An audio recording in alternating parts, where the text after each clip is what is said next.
educators. So first and foremost, huge kudos and shout out to you all. So Sister Nicole mentioned, my name is KO. Um, I work with Kingmakers of Oakland, and Kingmakers of Oakland is a pro-Black male organization found out of Oakland Unified School District under our CEO, Baba C. Chris Chapman. Chris Chapman is CEO and founder of Kingmakers of Oakland. He formerly held many positions at Oakland Unified School District. He was the founding executive director of the Office of African American Male Achievement and served as the first deputy chief of equity in OUSD. His career from teaching to executive roles at the YMCA and principal of Alternative High School showcased his dedication to education and youth development. He's also a proud husband, father of three, and a grandfather. His name is Chris Chapman, but we call him Baba C and Kingmakers of Oakland, just out of respect and love. So before I get talking about the impact of male teachers on student success, I just want to kind of set this morning about like what is Kingmakers and what is our vision and our mission. So our vision is that we believe in a world where all Black boys and men are seen as and seen themselves as brilliant, beautiful, and possessing innate greatness as kings. We believe in a world where society, systems, structures, conditions, and cultures enable all of us to reach our full potential, not just certain of us. Our mission, we want to reimagine systems of education, cultural wellness, and driving narrative change that celebrates Black people and culture and improving educational and life outcomes for Black boys from pre-K to PhD. And we are revolutionizing perceptions of self, family, community, and possibility amongst kings and adults by, just really, if we really want to think back upon, because this year is the 70th anniversary of the Brown versus Education decision, and we know what that did to the Black teacher pool. And what we want to do is ensure that folks understand like their heritage. Because me being warm, if I do talk with a twang, I am from Birmingham, Alabama. So, and it's early in the morning, so I can't hide the accent as much. But I will say, growing up, my grandmother taught at a segregated school. And since she had a lot of proximity to whiteness in terms of her skin complexion, she was able to be one of the few chosen Black teachers to transfer to the integrated schools, where she was met with hostility and really like erasing of like African culture that the folks in these segregated schools fought to keep. So what I'm saying is like what we try to do in Kingmakers is really bring back like that, I would say, that goodness that these teachers and community members were enriching on like our youth. And, you still see some of the impact today. And to what end? We want to dismantle the toxic ecosystem, sculpted by white dominant and individualist culture, hindering the prosperity of our kings and adults. Our aim is to forge a network of successful kings who will lead not only to the present, but also future generations. So again, I just had to get kind of like this is like the perspective I'm coming in with Kingmakers of Oakland. And yeah, we are guided by 5 core values. Love, of course, and you're gonna hear me talk about that. The first time I heard another Black male say they love me, I was in 5th grade, and that really changed the trajectory of like my academic career. Because before then, I had only white female teachers. But when I had this brother in 5th grade, Mr. Hanna, who taught math, he wasn't no PE teacher. He wasn't like, he was a math teacher.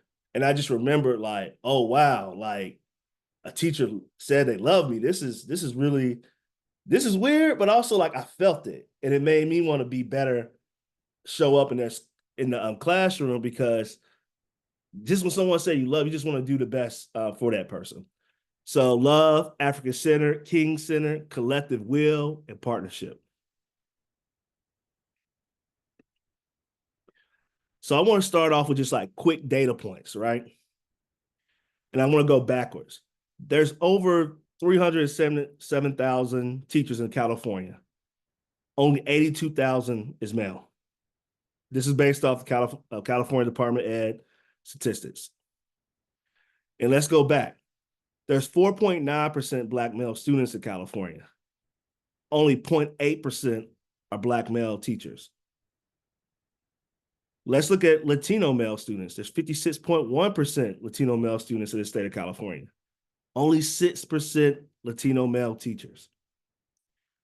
So as we talk about like the impact of male teachers on student success, we have to understand like, let's get to the numbers first.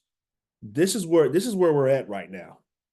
There is a shortage of male teachers across the board, and particularly in my case, where I'm focused on male of color teachers, specifically Black male.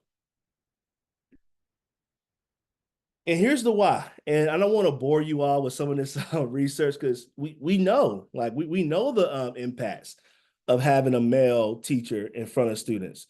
Role models. Male teachers can be positive role models for students, especially boys who may benefit from seeing men who prioritize empathy, compassion, and communication. As I told you, with Mr. Hanna, like when he told me he loved me, it just did something. It set something off in my feelings. Again, I can't speak for everyone else. That made me feel that I wanted, and I created a sense of belonging in his classroom.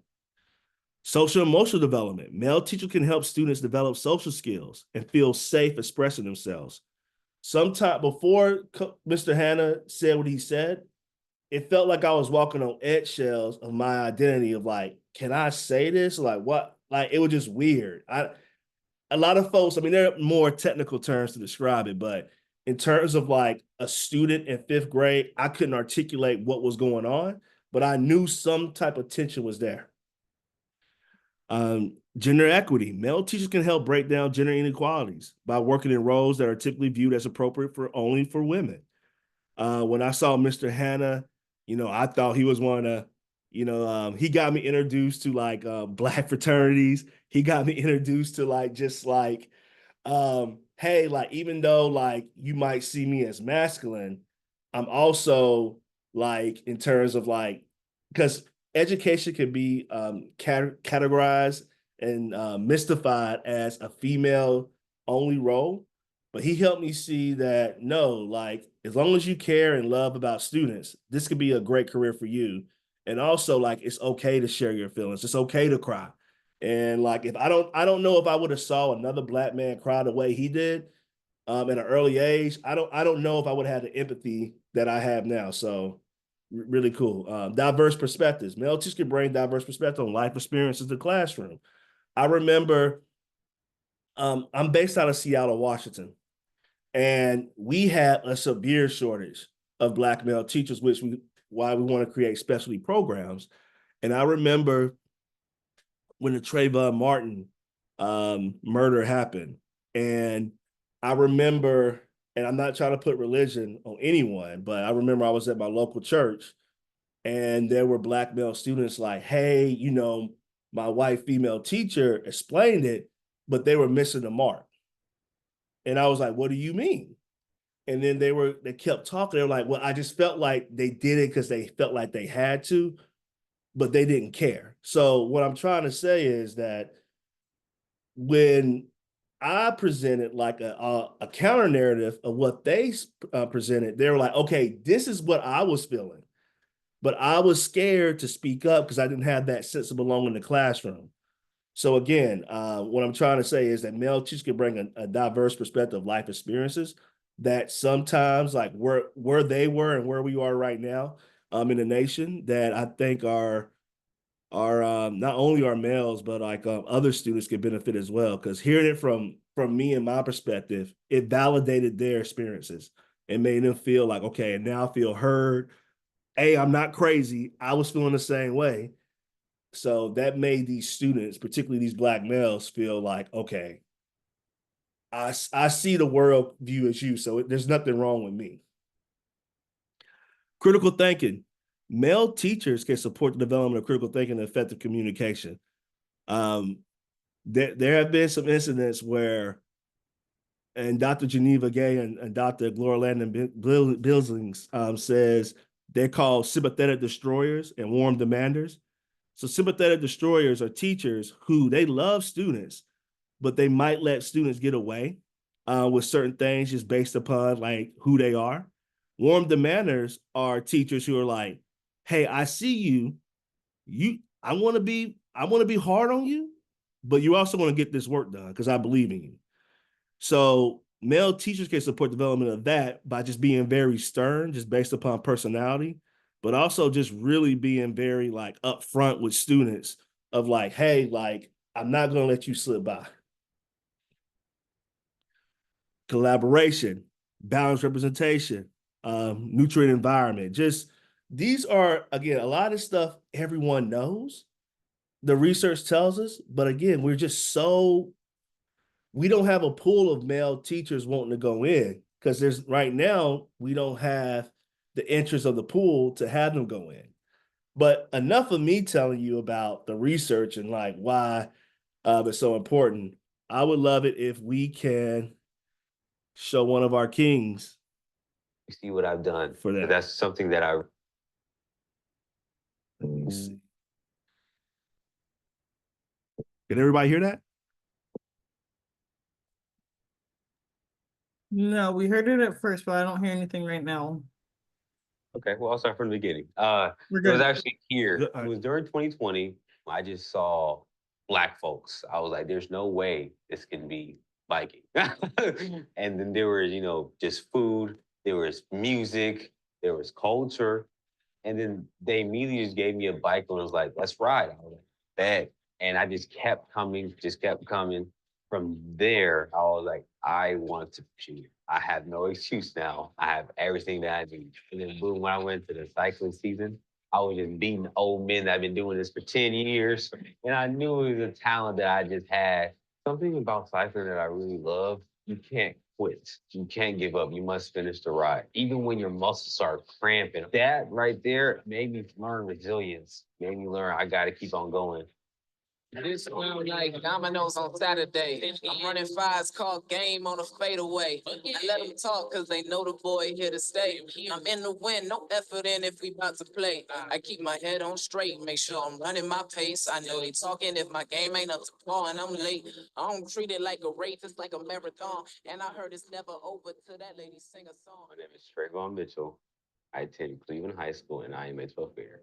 I have 6 brothers. And when we was younger, we were in a house with my mom and my dad was in jail. And my mom alone could not take care of us all. And boom, we were in foster care. That was not a great experience for me at all.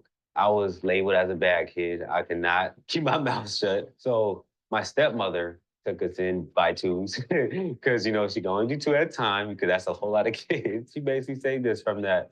My brothers took a different kind of path, a path that I don't want to follow. And my parents really protected me on that, really kept me under the wing. Now I'm going to be the first to graduate high school. I'm going to be the first to go to college and graduate because I will manifest that and I will be doing that. Outside of cycling is I am the general vice president of my school. I'm in BSU, the captain on my basketball team. I've been on varsity all my 4 years and it's of course being the scorer. Come on now. I'm currently running for prom king. So make sure you vote, even though you can't, but support. So yeah, that's what I'm doing around here. Trayvon Mitchell, man, that's my dude. The definition of resilience and determination. The boy has been here before. And some of the conversations you have with him, some of like the references that he uses, having that aura is something that he was just built with and something that's instilled in him. And despite his story having a lot of ups and downs, he embodies joy to a T, which is why I'm a fan of Trayvon. 6 years ago, we went down to Oakland with Anthony Shoecraft, Dwayne Chappelle, Dr. Mia Williams, and Trayvon and I and another young brother from Aki. I knew something from the get-go with that young man. I knew there was something special in him. It was almost the way his disposition in the way that he moved, the way that he answered the questions, and he was always very confident. When I first met Trayvon, he was a little skinny kid trying to play basketball and, always had a good positive vibe. And now that he's a young man, he's persevered. He didn't let none of the stuff he went through use it as a crutch or an excuse. And now, he's going to UW on a full scholarship. UW actually came to my school and gave me the Presidential Scholarship Award.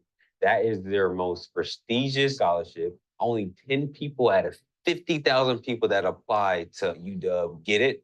And I was one of the people, which I'm extremely blessed. The reason why I picked UW was because I was not being the author of my own story. I was more worried about what people were going to say. Cycling was my dream, but I'm also Trayvon Mitchell that do this. So I'm more worried about my identity because I would much rather be a public speaker than a cyclist. When I hear motivational speakers, they can really change people's lives just by a word. And I would love to be able to do that because it has done to me. One of the unique challenges for kids in this district, being a kid of color, is they don't get to see the success that they want to be. And what I mean by that is they don't see a whole lot of African-American educators. When they have the opportunity to see representation with intelligence and excellence behind it, like that's empowerment for them to say, ah, here's an option. When I'm teaching the young brothers how to master their cultural identity, I'm learning myself. I truly believe that once they figure that part out, they'll know who they are and where they came from and know where they're going. It's hard not to be present in a program like this because you saw it in class today. If you're in a Kingmakers class, you're not getting sent out into the world without knowing Black identity. You're not getting sent out into the world without knowing literal people in greater Seattle area that can help you get to where you need. It's big. The first Kingmakers of Seattle ceremony, I was the host of that unexpectedly, actually. We would like to welcome you to the Kingmakers of Seattle 2022 crowning ceremony. You are among family and friends. It was just watching these little kids smile, these Black kids just smile, and how they're unapologetically Black and themselves. Like, I remember I went home and thought about that. Yeah. It was good to see that. It doesn't matter what your title is. It doesn't matter how many degrees you have. If you cannot become a student of the student, you will not be successful with that student. And what that means is you learn them, you watch them, you study them, but you have to really put the time and the effort and the desire in, right? To learning these kids and knowing that you could be teaching the next Malcolm X. You could be teaching the next Martin Luther King. You could be teaching the next Barack Obama. You could be teaching the next Shirley Chisholm. It doesn't really matter because I often say if you can change one of them, you can change a generation. I like the idea of speaking life into people, you know, being able to address you with a name that represents royalty, that represents prominence. You can't quantify that with data. You can't put that into a spreadsheet. You can't give a grade for that. But it is something that you feel, and it is something that's real, and it's something that is program values. It was a little awkward because I was like, what are you saying? As time gone on and I understand why they call me king, it made me feel more of like I got a purpose. It made me feel more like I feel empowered and unapologetically myself. He's going to be a huge impact and advocate for the Black community. That's one thing I know he's going to be for sure. 10 years, maybe he'll beat me in a race, in a cycling race, maybe. I just see great things for him, and I see him being a happy young man living his truth. And I pray to God that's all that happens for him, is that he's happy and he lives his truth. And I really believe he's going to leave his fingerprint on the community, whether it's with Kingmakers, whether it's at the mayor's office. He's going to be doing great things. I guess if I'm really being honest, I should refer to him as Dr. Trayvon because there's just a matter of time before that young man becomes a professor. 5-10 years from now, I see myself still cycling. I see myself owning a business within cycling, and I see myself with kids. But something that like probably take 20 years from now, the big dream, like high school for all Black kids. I want something like that so bad that would teach you actually life skills, having Black educators. That's something in my head that I really want to do, and you have it documented. And so just know you should play this 20 years forward and see what I've done. Because that's something that I really want to do. Damn. I'm King Emery Walters. And Marcus Bradford. My name is Will King. I am Trayvon Mitchell. My name is Cypress Richardson. And this And this is my portrait. is my portrait. my portrait. It's my portrait. And this is my portrait. They say that greatness can't be rushed, you gotta take your time. It's where I've been to hell and back, just with my state of mind. That's why my work is so authentic, I can't fake the grind. Post my love and dedication, I'ma make it mine.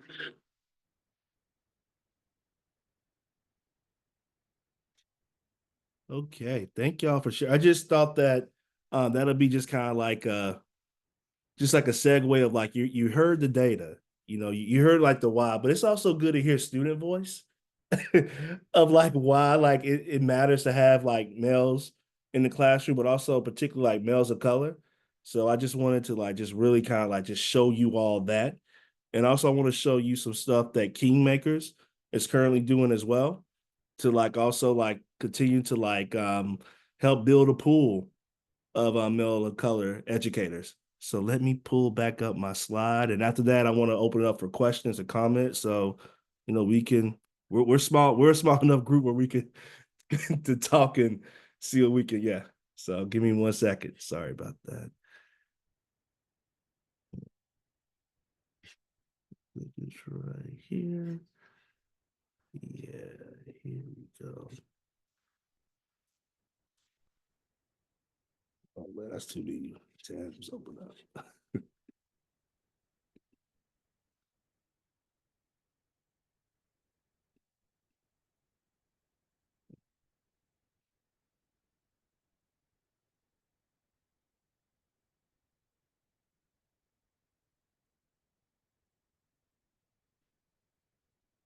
Oh man, sorry about that. I am to too many tabs. Sorry.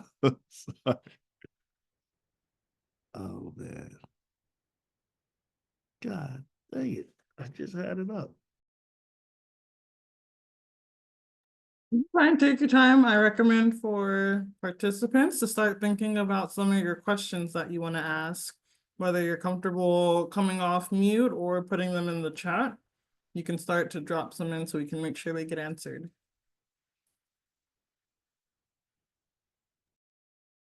I have a question. Well, I guess it's probably more of a comment disguised as a question, but I'm really like in all honesty struggling with pushing Black males in particular towards the field of education because it feels a lot like asking them to revisit like the location of a lot of their trauma and struggle. You know what I mean? Um, and so I'm wondering how you kind of navigate the complexity of that, right? To ask Black males specifically to like go back into the fire that burned them. Nah, Dr. Smith, that's a great question. First and foremost, I want to just I know I gotta show you some love, brother. I saw that doctor on the Yeah. thing. No doctor, but thank you for the Oh, prop. I thought it was on the thing. I was like, my bad. I I gotta put some appreciate it. respect. I don't want any props I didn't earn. So, I just want to make I sure. want to put some respect on your name. Nah, like you're spot on. I want to take it back. I'm just gonna remake. I can't pull up that last slide. There's only two left. So I'm just gonna like, yeah. Just have a conversation. So in Seattle Public Schools, when we first created our Grow Your Own program of getting more Black males into teaching, that came up specifically, where we called it academic trauma, but then we were like, we don't want to blame like folks for their experience. So what can we do to heal these people? So what we started doing is like monthly, we started checking in to do this healing journey. And the stuff that folks said, getting to your point where we had one brother that was like, hey, I don't like to read. And we were like, hold on, you're in the teacher prep program. Like, you're going to have to. But he was just like, well, I was the only Black kid in this private school in Seattle, and he had a stuttering problem. The teacher used to purposely call on this brother, and he got mocked merciless. So I'm thinking in my head, getting to your point, a lot of these people are carrying all this throughout their entire life without anyone just coming in and saying, hey, bro, like, let's talk this out. So I just want to give you a concrete example of that, but also another example where, in ARE, the Academy of Rising Educators in Seattle, and also in San Francisco, we have a program similar like that we're running in San Francisco as well. We've had brothers say that, I never had, because we count people's prior work experience as like college credit. And one brother people are crying. We're like, yo, why are you crying? It gets back to what you asked. Like, it's like, well, I have never had anyone validate like my work experience or like my life experience. This right here makes me feel like I'm wanted in this program, and y'all want me to be the teacher. So those are like examples of kind of like how like academic, we call it academic trauma, and we put them on a healing journey. But we talk about things like this within like a professional learning community once a month. And I don't know if that's like the best solution, but that's the solution that we have right now. But so we just talk it out, and because you're right, because a lot of these brothers just like I'm telling like, oh man, I got so many thoughts running in my head because the conversations that we have, they're like, oh wow, how have I put my trauma on the students that I'm serving? Because I have not checked myself. So I'm Man. like, oh wow, that's a good point. Like so anyway, yeah. Yeah, and even how we show up with Black kids in particular, right? I was at I wanted to tell this story in my presentation, but I ran out of time. I was at a school the other day, and Black principal, there was a kid that I guess said the F word. This is elementary, or started to say the F word and stopped himself. It kind of slipped out, right? And the teacher was, super activated by it, sent him down to talk to and I'm watching this dude talk to, right, already, you feel me? I already knew you would. But, the principal was like going in, like he had that kid shaking and like about to cry.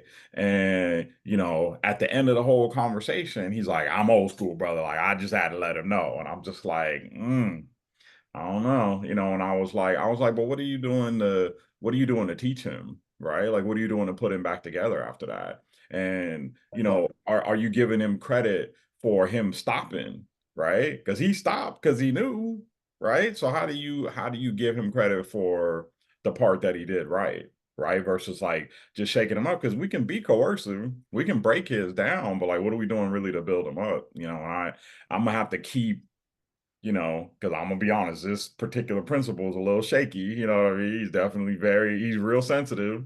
So, but it was just real disappointing to see even like us, right? Like adding to the damage that's happening to our children. Now, and to me, that part hurts worse when someone that does look like you treats you the same as someone that don't like, Man, and that would hurt. So for example, like I think about Lean on Me, right? With Mr. yeah, Clark. yeah, yeah, Well, Mr. Clark, people like, oh, he was such a great principal. Mr. Clark walked around a school with a baseball bat. yeah, yeah, And I'm thinking in my head, like, like you just said, brother, like, oh man, like, I'm a little bit old school, but I'm like, hey, I right, get right, that, but it's right, 2024. These yeah, students are seeing things on Twitter, on the webs like that we didn't see growing up. So I'm like, yeah, there's a that's different real. type of love that we have to show the students. And I think it starts with self. So for example, in the programming that I was going to show you, like we have a program called San Francisco Educator Rising. We work closely with City College of San Francisco. We have 8 brothers in that cohort. And what we had to do is also like heal our instructors too, because some of these instructors are bringing like their past trauma to these candidates, and it becomes like a trauma bonding session. I'm like, yo, that's not healthy. We have to like heal. So the part of the programs that we're doing at San Francisco as a solution to build a pool is we have cohorted models. We handpick the instructors because we don't want just anybody in front of our students. So we want to make sure that they can teach, because a lot of these folks can't teach in teacher prep. And anyway, I see the Thank you sister so from much for that. I think Bill. there's other questions. I've been monopolizing, so I'm Oh no. go back on mute, man. I appreciate you though. Oh, bro, like this is how we learn together. Cause yeah.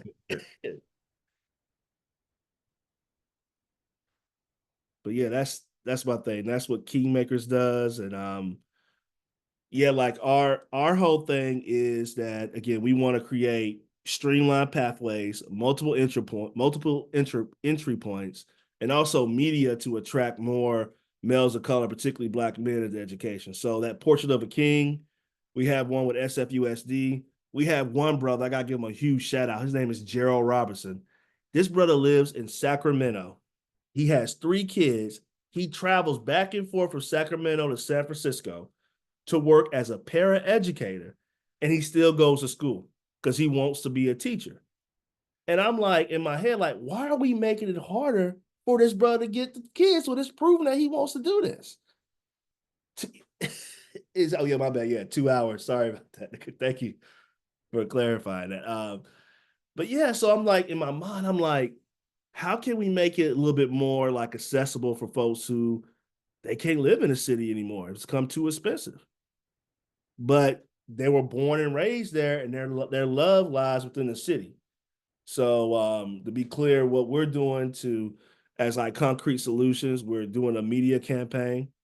We are building multiple entry points. We're meeting candidates where they are and providing free tuition as well. We're working on housing.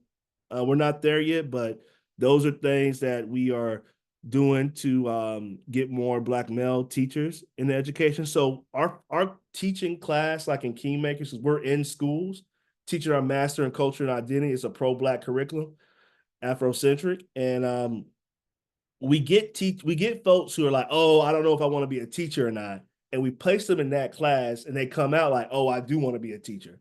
So then we put them on a pathway so they get their certification. Because as I said earlier, I'm not knocking all teacher preparation programs, but a lot of those folks are white, and a lot of those folks have been trained by white teachers, and they've been trained by white teachers.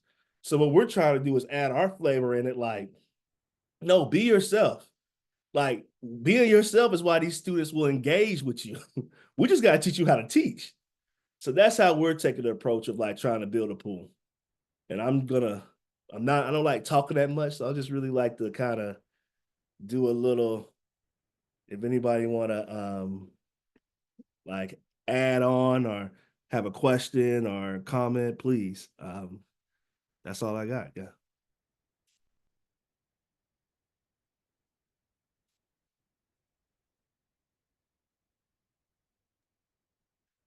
I have questions, but I'm gonna pause because I want to make sure the students and the participants who are present and listening, and it's okay if you just want to listen. Sometimes you just have to sit and intake to learn, but if there are questions that you guys have, we want to make sure you have the floor for Tariq, KO, and I to start talking, continuing the conversation.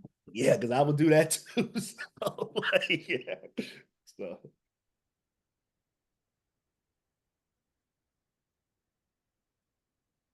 Rossi or Rosie, go ahead. Hey guys, yeah, thanks. I had a question, more like a comment too. Mhm. I wanted to ask Mr. KO, is it? Mr. KO? Mhm. Okay. Or just in general, anybody can answer this question for me. I've been talking to a lot of, I'm Hispanic. I just started taking classes to become a teacher. And with every class that I take, I fall in love with it. And through the classes that I've been taking, some of the teachers happen to be Black. And I've talked to them about things that they've seen, and they've told me that the reason why they're getting into teaching and they're doing these things is because they see or they hear a lot of people refer to Black children as having behavioral problems, when in reality it's not a behavior problem. It's a they need to be understood, or they need somebody who understands their culture or their life. So I guess my question is, as a person who is planning on going into teaching, and my ultimate goal is to teach children of any color, any background, and my focus is going to be primarily like in math and science. And I don't want to look at a child and say, oh, this is a Black child. I've been told about this child. This is probably going to be a problem child. I want to be, what kind of teaching, what kind of things do I need to do to prepare myself so that I am not learning these or I'm going to hear the biases. I'm going to hear the problems, because these problems are that I'm hearing them from Black professors. I'm hearing them from Black teachers who are teaching, who happen to have Black children in their classrooms. And they're not saying it as a complaint. They're saying it as, this is what's happening. And I want to be able to, for my own abilities, I want to be able to teach children and not just say, oh my God, okay, I have a problem child. I don't want to be in that realm. I don't want to be in that category. I have a problem child, and now I don't know how to address this. Does that make sense? I know it's a pretty long question. Sorry. No, that makes total sense.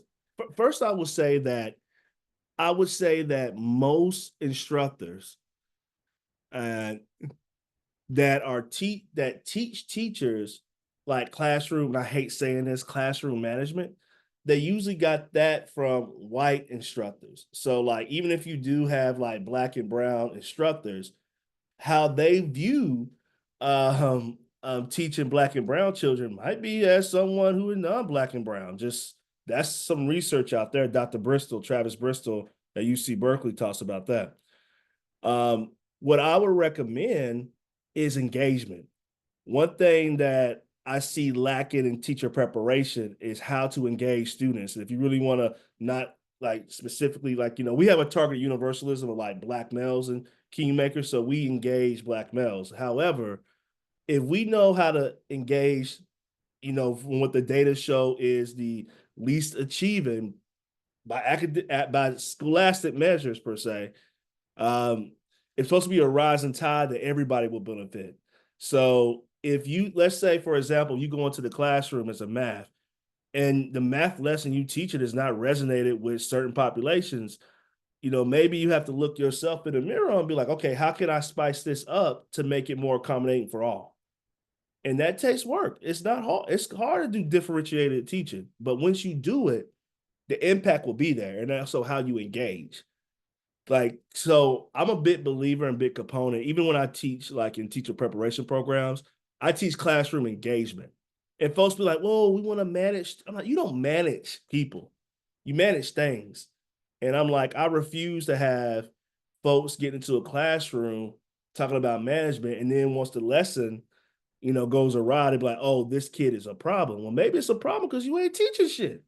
So we gotta make sure we spice it up. So all that to say, Sister Rosie, is just I would just recommend to like really understand your classroom, and really understand how to engage. And just sometimes, especially with math, ask them like, how do they want to learn? So for example, my grandpa back in Alabama, he was a neighborhood, like he had some numbers. He could do numbers really good. So I didn't understand this whole type of concept of math, how it was portrayed to me from a classroom, but I understood it how my grandpa taught me, based upon like actually real life scenarios, based upon what's in my, I guess, like within my scope of like influence. So for example, when I went to the neighborhood Piggly Wiggly, and he'll be like, hey, I need you to buy 24 Pepsi Coke, and we would need to make $20 profit off of this. How many Cokes should I sell and how much? I didn't realize I was doing algebraic expressions by doing that. So it took one of my best math teachers I ever had, Miss Butler, who's a white lady, to really merge those concepts. And I'm like, oh, I didn't get I was doing math in the real world like that. But once I connected those two and she connected it for me, I was able to do the math. So what I'm trying to say is, like, in terms of like being the best teacher you can for all students, I think just really understanding like who the students in your classroom are and how to engage with them. Now, I'm not saying like having like a whole specific plan for each and every student. I get that can be very tedious. But what I am saying is like it does help to teach in the middle, and then seeing from there how like the classroom is responding to certain curriculum, and then you go back to see if you need that one-on-one support per se. So those are my 2 cents. Yeah. Can I say something real quick on that too? bro, this is circle love, right? Yeah. Right. Okay, for sure. I just wanted to. I'm all about getting consent first. Yeah. Um, I just feel like one of the things that's really important too is, and this is more like a philosophical thing, but I think it's really important when you're working with students that you don't share a cultural background with. Um, to really decenter yourself, you know what I mean? And like and figure out how to engage as a learner about all of the complex and rich like rituals, background, history, approaches to existing and being that culture has, right? I was a teacher at a school that had like a really big Armenian population. And up until that point, I really didn't know that much about Armenians. And, the way that people at that school talked about them was crazy. You know what I mean? Really lack of understanding, very dehumanizing. And so I think the way that I figured out how to approach it was to really just spend legitimate time in Armenian communities, like talking with parents, heading over to break bread, at people's houses. If there is somebody that, we had a student that died in a car accident. I went to that funeral, you know what I mean, and really spent time uh, in those places, in a respectful way, right? Because obviously I'm an outsider, but those experiences and the currency that came as a result of that, and my like knowledge around a background that again I didn't have very much experience in up until that point. I feel like I feel like that's really how folks should be approaching learning about Black folks. And the great thing about us is we're very welcoming. So, come through and learn about us and, and help that inform your approach going forward.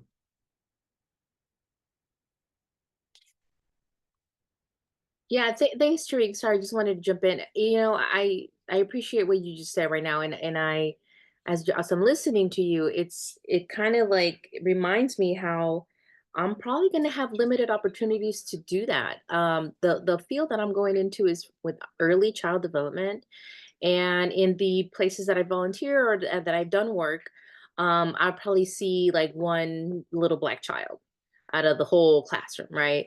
And so it doesn't give me the pool to see even for example in the classes that my children are in and the schools that they're in.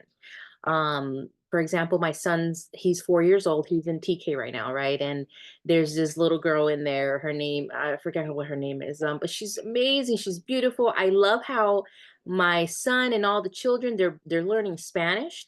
She's learning Spanish, right? I have talked to her parents.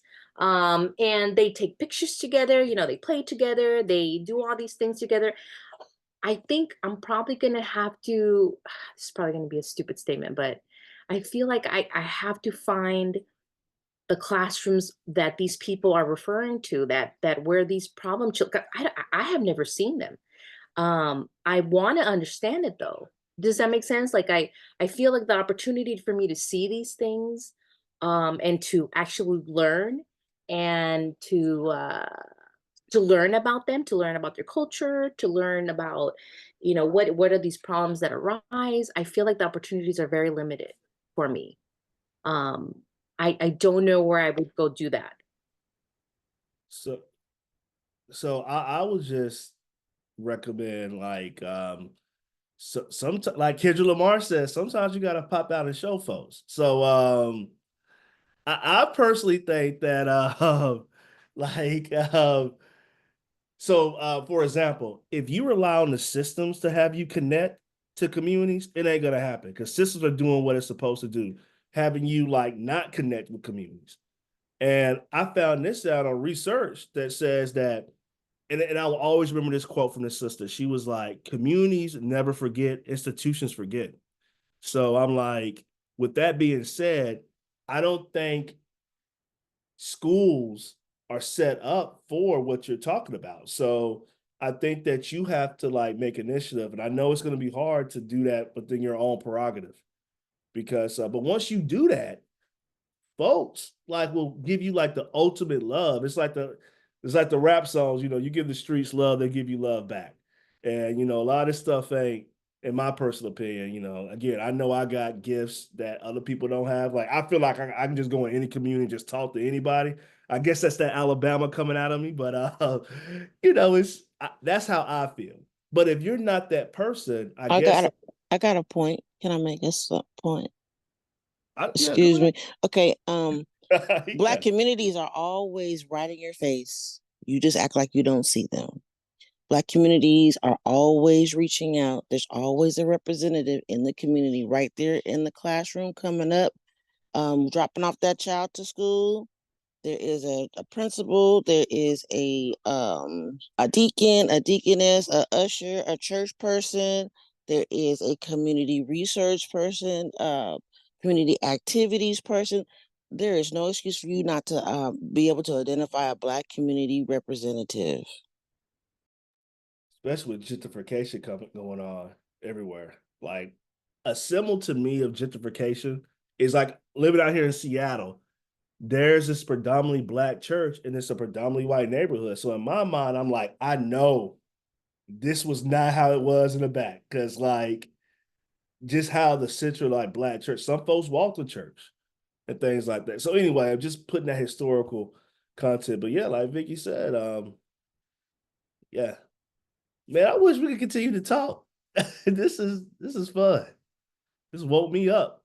We have about 5 minutes before we all have to jump off so that Tariq and KO can get ready for the panel happening at 12, which I expect to see you all at. Oh, you not know you're on that panel? Your faces. I did not know I wasn't a panel. More questions. Tanisha, go ahead. Hi, good morning, everybody. And this is for anybody who wants to answer.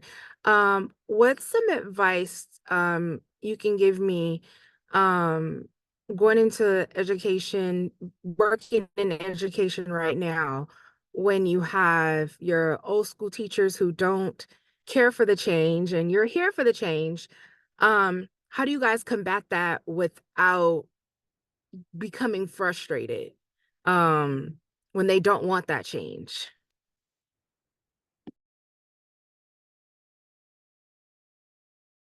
We don't care about what they like and don't like anymore because our children's future is at stake.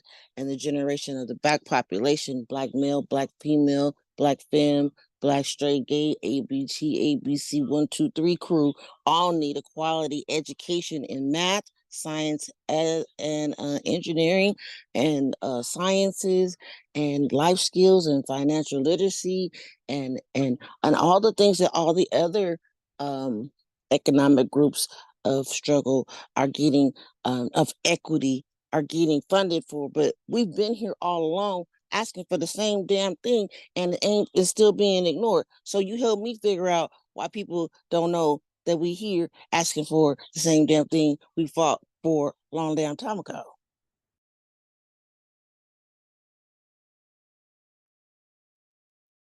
That's facts. Yeah. I don't apologize for my unapologetically Black educated from a working class family and generations of being ignored and acting like we don't see the Black child. You hear the parent, you see the child, but that European educational white male imperialism system that you have indoctrinated into your bloodline with inaccuracy and no statistics to back it, but you just continue to do the program, and then you wonder why you don't get better results. Preach. Yeah.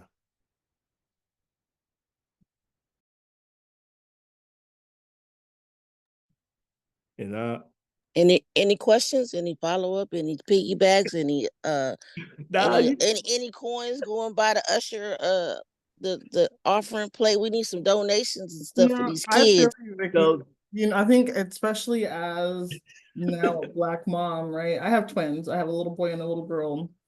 And I feel like from birth, my daughter has had so much more allyship in 4 years than my son has, right? You see the difference in raising both a Black boy and girl, but I think that just shows where our society is in general, right? There's not a lot of when you think of allyship, you don't really think of Black boys, right? You think of all of the other underrepresented communities. So I think it's just a frame of really understanding the bias, even in our own communities, right? Because we can be as pro-Black and Black-centered as possible, but those biases and that lack of allyship in our own communities is still going to exist until we do something about it.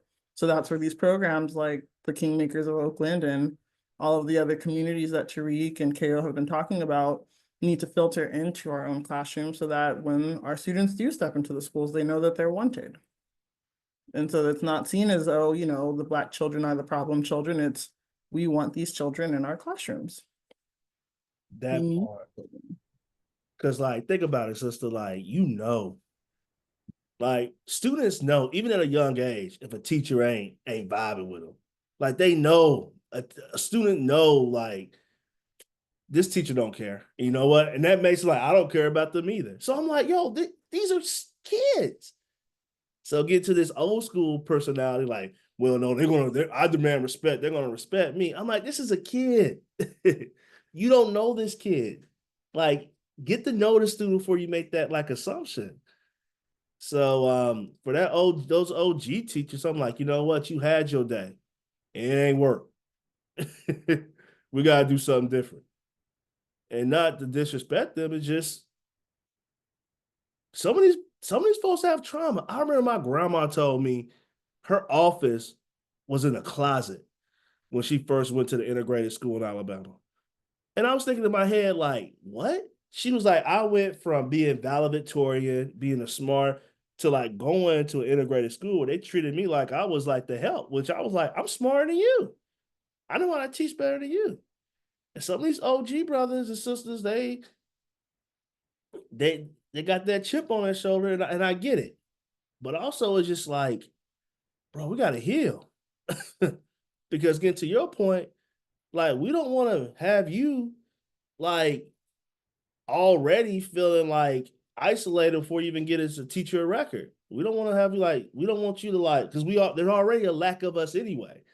So that's how I view it. Like, it's a healing journey and finding like, you know, your community that's going to be there. When I was in my DOT program, I was the only Black person in it, but I found community outside, and like Vicky said, at local churches, at barbershops, where I'm like, yo, can I just post up and just write here? Like, I don't want to do anything. I just want to post up, just be around this type of energy. And yeah.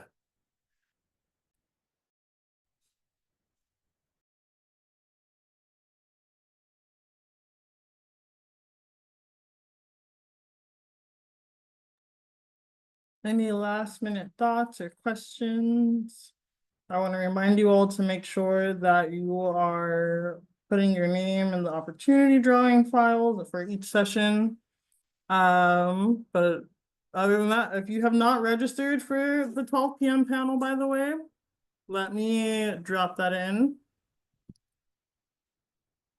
You'll get more of Tariq. So I hope to see you all there.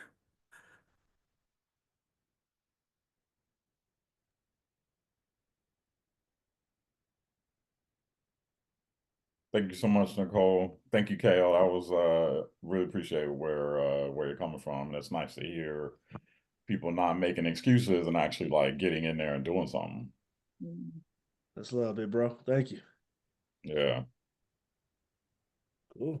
All right. I'll see you in the panel. I guess you'll see me on the panel then. Yeah, no doubt. Yeah. All right, y'all. Good group. See y'all. Yeah. Bye, everyone. Yep.